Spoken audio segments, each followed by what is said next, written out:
Welcome back. We are now joined by Mark Matthews with Edward Jones for our financial topic, Give Smarter with Your Required Distribution. Mark, thanks for joining us today. Hi, Mary Grace. Good afternoon. Good afternoon, sir. So this is a pretty good topic to be talking about. Give smarter with your required distribution. And real quick, for those who may not be so familiar, Mark, what is required minimum distribution? Yeah, so anyone that has a what's called a qualified retirement account, like an IRA or a 401k or other plan types, once you reach the age of 73, you will have a required distribution to take each year the rest of your life, as long as that account has a balance in it. And over the years, that age has changed from 70 and a half to 73. So for new people, it's age 73, but there's lots of folks that are taking distributions because they're in their 70s or 80s or 90s. And so they have an annual requirement to take a certain amount out based on the formula that the government has. And so lots of folks take their RMD. Right. Okay. So we have that. And this is kind of where the topic comes in, which is what if you don't need your RMD income for your daily expenses? You still need to take it. But what do you suggest? Well, one avenue that people can contemplate or think about with the help of their tax advisor is what's called, excuse me, a qualified charitable distribution, QCD for short.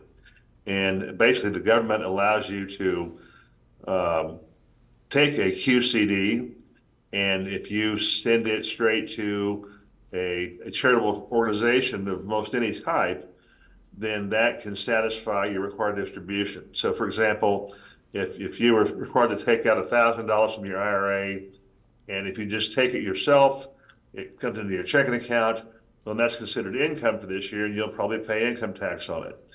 If you have it sent straight to someplace else, a charity of some sort, then you get credit for having taken that required distribution, but you don't pay income tax on it. So your organization gets the whole amount, you get credit for your distribution, and you don't pay income tax on it. And that can be a nice kind of a win-win for everybody involved, except for Uncle Sam, I guess. And so that's something that a lot of people aren't aware of that can be done. And not everyone says they've got to have their RMD to live on. And if they have charitable giving plans anyway, what better way to fund those distributions, those plans, than with pre-tax money that you don't wind up getting taxed on. So you have those charitable benefits of a QCD, and it sounds like what you're kind of talking about right now is a reduced tax liability as Correct. an added benefit. Yeah, you don't get taxed on it. It could possibly help you with regards to tax on your Social Security benefits, which are influenced by your income, as well as Medicare premiums. And that may not apply to everyone, but there will be no detriment to making a distribution like this for charity. And you can actually give more than your required distribution if you choose to.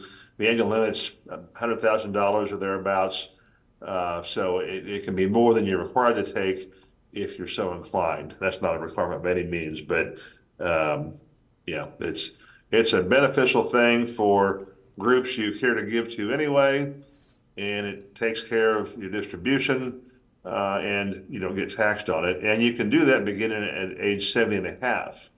So someone that's that age right now can make this kind of distribution. It doesn't impact their future age 73 RMD, but again, if you have gifting plans already, charitable gifts to make, this can be a nice way to do that and not pay tax on it. Definitely. And those are good benefits. Reduced tax liability, reduced taxes on your Social Security benefit, for some reduced Medicare premiums. And, it's important to know not everyone does qualify to use the QCD strategy. You do want to talk to someone who works with your finances, financial professionals. Mark, how can we get in contact with you to discuss gifting this or other things meeting our financial goals? Yeah, sure. The easiest way is just to go online to edwardjones.com and do a search for an advisor. You can plug in St. Joseph, Missouri, or your zip code, and that will return to you several folks within a certain distance of your house. So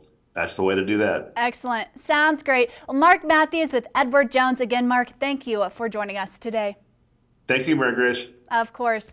And stay with us. We'll be right back after a break.